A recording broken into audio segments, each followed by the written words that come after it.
ಏನು ಹುಡುಕ್ತಾ ಇದೀನಿ ಅಂತ ನೋಡ್ತಾ ಇರಾ? ಇಲ್ಲಿ ಬಿಳಿ ಇಲಿ ಇರುತ್ತೆ. ಆ ಬಿಳಿ ಇಲಿ ನೋಡಿದ್ರೆ ಕರುಣ ಮಾತಾ ನೋಡ್ದಂಗೆ.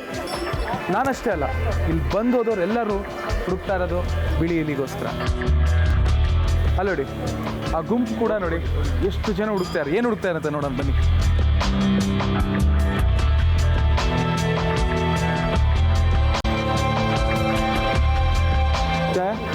ये जो एक वाइट है वो बहुत शुभ मानते हैं।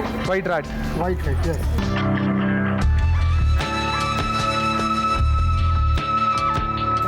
ನೋಡಿ ಇಷ್ಟು ಜನ ಹುಡುಕ್ತಿರೋದು ಬಿಳಿ ಇಲಿಗೋಸ್ಕರ. ಬಂದೋಯ್ತು ಅಂತ ಯಾರಿಗೊಬ್ರು ಕಾಣಿಸಿದೆ, ಎಲ್ಲರೂ ಮುಚ್ಕೊಂಡಿದ್ದಾರೆ. ನೋಡೋಣ, ನಮಗೂ ಕಣ್ ಕಾಣಿಸೋದು ಅಂತ.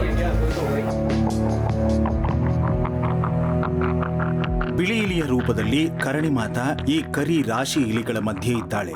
ಹಾಗಾಗಿ ಇಲ್ಲಿಗೆ ಬರೋ ಭಕ್ತ ಸಮೂಹ ಆ ಬಿಳಿ ಇಲಿಯ ದರ್ಶನಕ್ಕೆ ಕಾದು ಕೂರ್ತಾರೆ.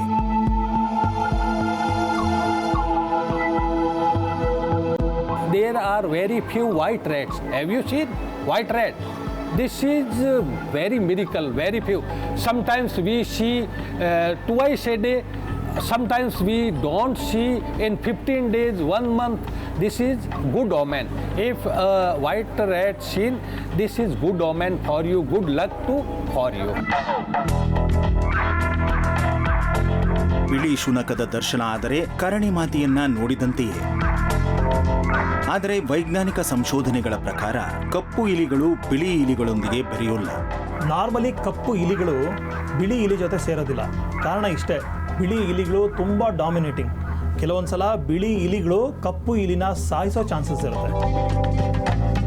ನಾನು ಲ್ಯಾಬಲ್ಲಿ ಉಪಯೋಗಿಸೋ ಬಿಳಿ ಇಲಿಗಳ ಬಗ್ಗೆ ಮಾತಾಡ್ತಾ ಇಲ್ಲ, ನಾ ಹೇಳ್ತಾ ಇರೋದು ವೈಲ್ಡ್ ವೈಟ್ ರ್ಯಾಟ್ಸ್ ಬಗ್ಗೆ.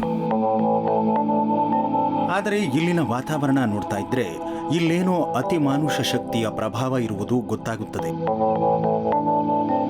ಹಾಗಾಗಿ ಕರಣಿ ಮಾತೆ ಇಲ್ಲಿರೋದು ಸತ್ಯ ಅಂತ ಒತ್ತಿ ಹೇಳ್ತಾರೆ ಭಕ್ತಾದಿಗಳು.